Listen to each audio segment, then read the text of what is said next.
Hello बच्चों, तो आज हम आप लोगों को पढ़ाने वाले हैं क्लास 12th फिजिक्स का एक छोटा सा टॉपिक वैद्युत द्विध्रुव और वैद्युत द्विध्रुव आघूर्ण।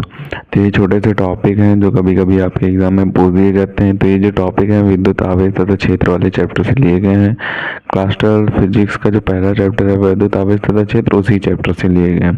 तो इन टॉपिक को देख लेते हैं। ये टॉपिक बहुत ज़्यादा पूछ दिए जाते हैं। ये वैद्युत द्विध्रुव तो कम पूछा जाता है, लेकिन ये जो वैद्युत द्विध्रुव आघूर्ण है ये बहुत बार पूछा जाता है। इसका मात्रक, विमान और इसकी दिशा कई बार पूछी जा चुकी है और इस बार भी इसके आने के चांसेस, इसमें से कुछ ना कुछ पूछ जरूर दिया जाता है। तो सबसे पहले वैद्युत द्विध्रुव देख लेते हैं, उसके बाद देखेंगे कि वैद्युत द्विध्रुव आघूर्ण क्या होता है।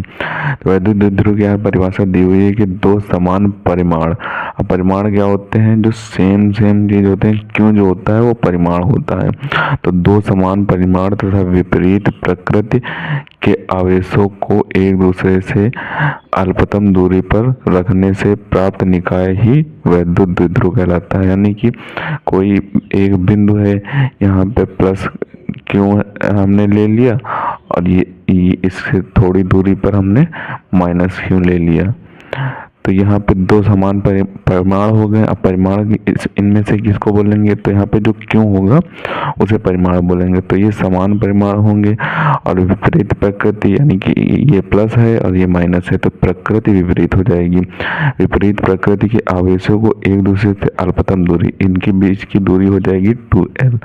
इनके बीच की दूरी हो जाएगी 2l, यानी कि अल्पतम दूरी पर रखने पर प्राप्त निकाय, यानी कि जो संरचना प्राप्त होगी, निकाय को संरचना बोलते हैं, प्राप्त संरचना ही वैद्युत द्विध्रुव कहलाता है। यानी कि यही हमारा वैद्युत द्विध्रुव कहलाएगा। तो ये हमारा वैद्युत द्विध्रुव की डिफिनीशन और वैद्युत द्विध्रुव का फिगर हो जाएगा। तो अब हम देख लेते हैं वैद्युत द्विध्रुव आघूर्ण क्या होता है। तो वैद्युत द्विध्रुव आघूर्ण क्या होता है उसे देख लेते हैं, बाद में उसके मात्रक, विमा और दिशा देखेंगे। तो वैद्युत द्विध्रुव आघूर्ण की परिभाषा दी हुई है कि किसी वैद्युत द्विध्रुव का द्विध्रुव आघूर्ण एक आवेश के परिमाण तथा उनके बीच की दूरी के गुणनफल के बराबर होता है। यानी कि इन दोनों में से एक आवेश का परिमाण तथा इनके बीच की जो दूरी होगी 2l, इसके गुणनफल के बराबर हमारा वैद्युत द्विध्रुव आघूर्ण होगा।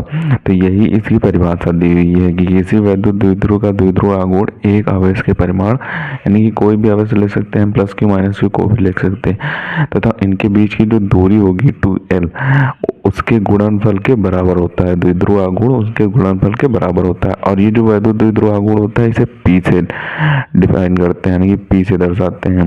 तो इसलिए भी लिख देंगे कि इसे P से दर्शाते हैं। तो वैद्युत द्विध्रुव आघूर्ण का फार्मूला हमारा हो जाएगा P बराबर Q इंटू 2l, यानी कि एक आवेश का परिमाण और उनके बीच की दूरी क्या दी हुई थी? 2l दी हुई थी, तो 2l दूरी हो जाएगी और एक आवेश का परिमाण हो जाएगा। तो ये हमारा इसका फार्मूला हो जाएगा। और इस फार्मूले को हम इस तरीके से भी लिख सकते हैं, या फिर इस फार्मूले को इस तरीके से लिखें, या फिर P बराबर 2Q लिख लें, इस तरीके से भी लिख सकते हैं। और इस फार्मूले का सदिश रूप जो होता है वो होता है P के ऊपर वेक्टर लगा देंगे और यहाँ पे बराबर करके 2Q L के ऊपर वेक्टर लगा देंगे। 2Q के ऊपर वेक्टर नहीं लगाएंगे, L के ऊपर वेक्टर लगेगा। तो ये इस फार्मूले का सदिश रूप हो जाएगा। और इसका जो मात्रक होता है वो क्यू का मात्रक होता है क्यू कूलाम, और एल यहाँ पे लंबाई है तो इसका मात्रक मीटर हो जाएगा। तो कूलाम मीटर इसका मात्रक हो जाएगा। तो इसे, इसके मात्रक को इस तरीके से भी लिख सकते हैं और इस तरीके से भी लिख सकते हैं। इसका एक मात्रक जो होता है बहुत बार पूछा जाता है ऑप्शनल में, वो होता है डिवाई। तो डिवाई किसका मात्रक है ये आपका ऑप्शनल में पूछा जा सकता है। तो ऑप्शनल में वैद्युत द्विध्रुव आघूर्ण दिया हो तो उस पर टिक कर सकते हैं आप। अब इसकी विमा कैसे निकालते हैं? तो विमा जो होती है इसकी, कूलाम की विमा होती है AT, यानी कि जो फॉर्मूला होता है Q बराबर IT, तो उसी से AT विमा निकाली जाती है कूलाम की। मीटर की विमा होती है L, तो इसकी टोटल विमा हो जाएगी LAT। तो ये इसकी विमा हो जाएगी, वैद्युत द्विध्रुव आघूर्ण की ये विमा हो जाएगी। अब वैद्युत द्विध्रुव आघूर्ण की दिशा देख लेते हैं। तो जो वैद्युत द्विध्रुव आघूर्ण की दिशा होती है वो माइनस से प्लस की होती है, यानी कि वैद्युत द्विध्रुव जो चलता है वो निगेटिव से पॉजिटिव की ओर गति करता है, निगेटिव माइनस से प्लस की ओर वैद्युत द्विध्रुव आघूर्ण चलता है। तो यही आपका वैद्युत द्विध्रुव और वैद्युत द्विध्रुव आघूर्ण हो जाएगा। इसका फिगर भी हमने आपको बता दिया। तो आप ऊपर से इसका एक एक करके स्क्रीनशॉट कर लें और इसे आपको अच्छे तरीके से तैयार कर लेना है। तो सबसे पहले आप वो वैद्युत द्विध्रुव का स्क्रीनशॉट करें, वैद्युत द्विध्रुव आघूर्ण का स्क्रीनशॉट करें।